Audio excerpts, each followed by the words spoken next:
एक बेटी घर से निकलती है अपने उज्जवल भविष्य के सपने को लेकर।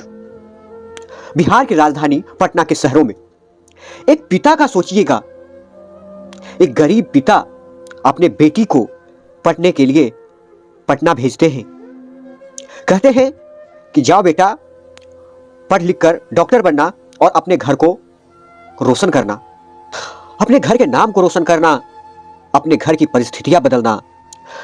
परंतु उसे क्या पता था, बेटी का भविष्य रोशन होने से पहले ही किसी दरिंदे ने उसकी जिंदगी को अंधकार में धकेल दिया, उसकी रोशनी भरी जिंदगी को अंधकार बना दिया।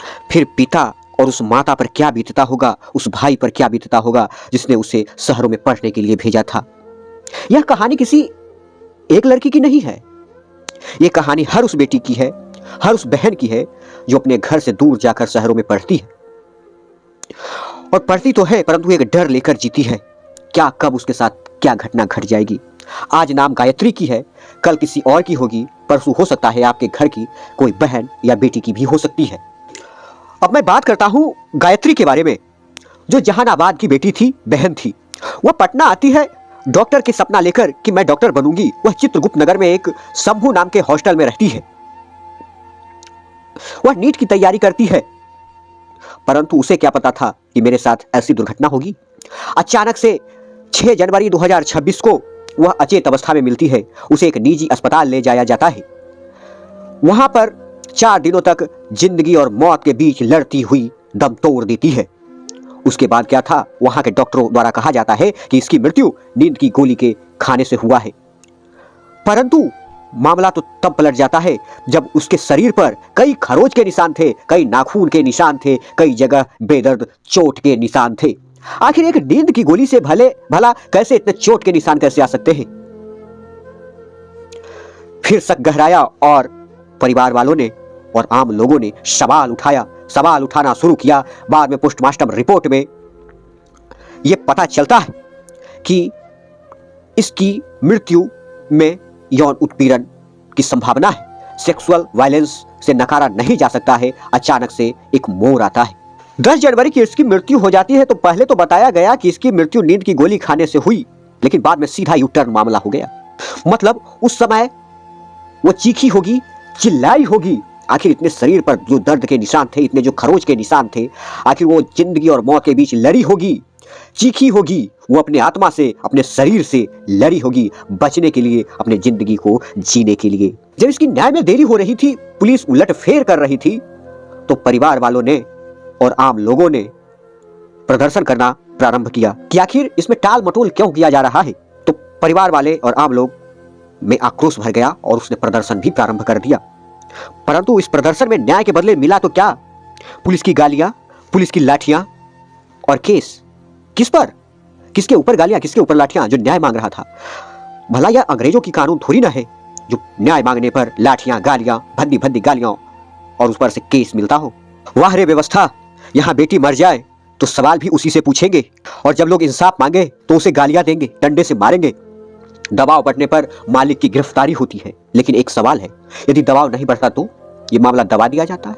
हाँ, यह मामला दबा दिया जाता है और कई मामले ऐसे हैं जिसे दबा दिया जाता है। यह सिर्फ एक कहानी नहीं है, कई अनेक कहानियां दबा दी गई है। या तो धमकी के डर से, लोक लज्जा की डर से दबा दिया जाता है। यह सिर्फ एक घटना नहीं है बल्कि शहर की चुप्पी है।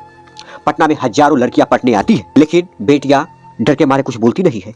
वो उम्मीदें लेकर आती है, एक सपना लेकर पटना पढ़ने आती है, लेकिन उसके साथ जो होता है फिर वो डर के मारे किसी को बताती नहीं है, क्योंकि डर है उसको बदनामी से, पुलिस प्रशासन से, क्योंकि उसी को दबाया जाएगा, धमकी से और समाज के सवालों से। बेटी जब रोती है तो सिर्फ उसका दर्द नहीं रोता है, बल्कि रोती है क्योंकि उसे पता है कि मेरी बातों पर कोई भरोसा नहीं करेंगे। जिस शहर में बेटियां डर के साए में जीती है, वह शहर एक शहर नहीं बल्कि एक सजा है। आज सिर्फ सवाल गायत्री की नहीं है, बल्कि आज सवाल हर उस बेटी, उस बहन की है जो हॉस्टल में रहकर पढ़ती है। उस माता पिता के लिए संदेह, उस माता पिता के मन में डर, उस भाई के मन में डर जिसकी बहन, जिसकी बेटी बाहर में हॉस्टल में रहकर पढ़ती है। आखिर इसकी सुरक्षा किसके जिम्मे है? कौन इसकी सुरक्षा करेंगे? कहाँ है सीसीटीवी कैमरा? कहाँ है वार्डन? कहाँ है गार्ड? और हॉस्टल का नियम का क्या हुआ? और पुलिस का इंसाफ कहाँ गया? पुलिस से तो अब डर लगने लगा है। और सबसे बड़ा सवाल, जब पुलिस पर से ही भरोसा उठ जाए तो इंसान जाए तो जाए कहां। जिस समाज में बेटियां सुरक्षित नहीं, वह समाज सभ्य कहलाने लायक नहीं है। बेटी किसी की भी हो, वो बेटी अपनी बहन होती है। जिस पुलिस को इंसान का और जिसके साथ घटना हुआ है उसके साथ ढाल बनकर खड़ा रहना चाहिए, परंतु यहाँ तो पुलिस से ही लोग डर जा रहे हैं।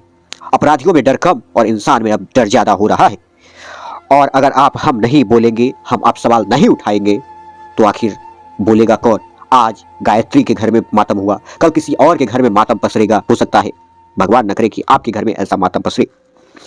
और प्रशासन को यह चाहिए कि हर तरीके से आम इंसान का साथ दे, डर के साए खत्म करे। प्रशासन को अपराधियों में डर होना चाहिए। अब प्रशासन के कुछ नियम लाना चाहिए जो मैं बता रहा हूं, जरा ध्यान से सुनिएगा। पहला तो ये कि सभी हॉस्टलों का सरकारी रजिस्ट्रेशन प्लस ग्रेडिंग करना चाहिए और अनिवार्य होना चाहिए। दूसरा, mandatory CCTV plus entry system होना चाहिए। तीसरा, महिला बॉर्डर होना चाहिए। चौथा, 24x7 हेल्पलाइन नंबर और पब्लिक बटन होना चाहिए। और हेल्पलाइन नंबर हर हॉस्टल के हर रूम में, और ये बटन जो होता है पैनिक बटन, हर हॉस्टल के हर रूम में होना चाहिए ताकि कोई भी आपात स्थिति में उससे निपटा जा सके अलर्ट करके। पुलिस को मंथली जांच करवाना चाहिए। इसमें एसएचओ, महिला थाना द्वारा मासिक निरीक्षण करवाया जाना चाहिए। हॉस्टल के मालिक, स्टाफ सभी का पुलिस वेरिफिकेशन होना चाहिए। कुक से लेकर गार्ड से लेकर वार्डन सभी का पुलिस वेरिफिकेशन होना चाहिए। शहर में स्टूडेंट सेफ्टी कमेटी बनाना चाहिए जिसमें डीएम, एसपी और छात्रा का प्रतिनिधित्व करने वाले कोचिंग और हॉस्टल का यूनियन, ताकि सेफ हॉस्टल के लिए स्टूडेंट कुछ कर सके। और सेफ हॉस्टल का लिस्ट जारी किया जाना चाहिए कि ये हॉस्टल सेफ है, इसमें आप रह सकते हैं। और समाज की भी जिम्मेदारियां होती है कि ऐसी घटनाएं होती है तो आपको आगे आना चाहिए। और मैं पुलिस प्रशासन से नम्र निवेदन करता हूं और आम लोगों से नम्र निवेदन करता हूं, अपील करता हूं, जो पीड़िता है उसका साथ देना चाहिए, न कि उसी पे आरोप लगाना चाहिए। और इस वीडियो को शेयर करें ताकि आगे किसी की घटना न हो। और ये नियम जो मैंने बताया ये तो प्रशासन को अवश्य ही लाना चाहिए। जय हिंद।